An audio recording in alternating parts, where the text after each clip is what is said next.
दोस्तों, आज की कहानी है राजू राजमा चावल वाला, ईमानदारी और मूल्यों का सफलता सूत्र। राजू राजमा चावल वाला एक छोटे से गांव में रहता था। उसकी दुकान में राजमा चावल की महक और स्वाद से भरी हुई खुशबू फैली होती थी। गांव वाले उसके राजमा चावल को बहुत पसंद करते थे और उसकी दुकान हमेशा भरी रहती थी।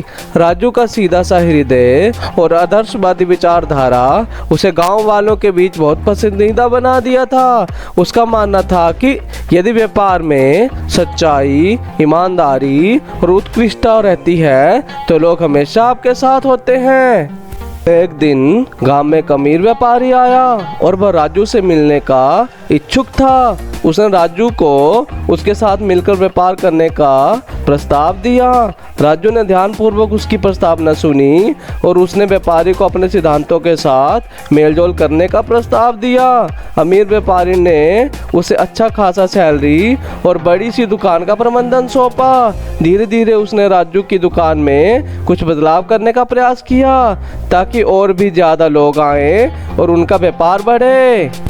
पहले कुछ हफ्तों तक सब कुछ ठीक था, लेकिन फिर लोगों ने महसूस किया कि दुकान की महक कम हो गई है और राजमा चावल का स्वाद भी बदल गया है।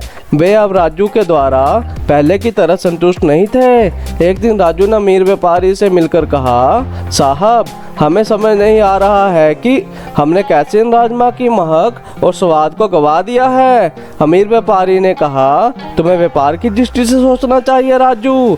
बदलाव आवश्यक होता है ताकि हम हमेशा सबसे आगे रह सकें।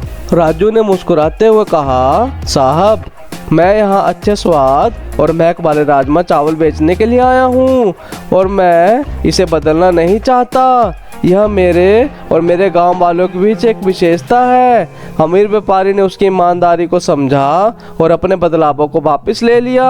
राजू की दुकान फिर से उसकी महक और स्वाद से भरी हुई हो गई और लोग फिर से उसकी दुकान की ओर आने लगे। कहानी की सीख। इस कहानी से हमें यह सीखने को मिलता है कि कभी कभी सफलता के लिए हमें अपने मूलभूत मूल्यों और आदर्शों को बनाए रखना होता है। व्यापार में सफलता पाने के लिए बदलाव का समर्थन करना महत्वपूर्ण है, लेकिन उसे अपने मूल्यों के साथ मेलजोल करके करना चाहिए। राजू ने अपनी ईमानदारी और आदर्शवादी दृष्टिकोण से सफलता प्राप्त की, जो हमें सिखाता है कि हमें कभी भी अपने मूल्यों में कमी करने की जरूरत नहीं होती। दोस्तों, कहानी अच्छी लगी तो लाइक करें और इस तरह की और कहानियाँ सुनने और जानने के लिए फन स्टोरीज चैनल को सब्सक्राइब करें।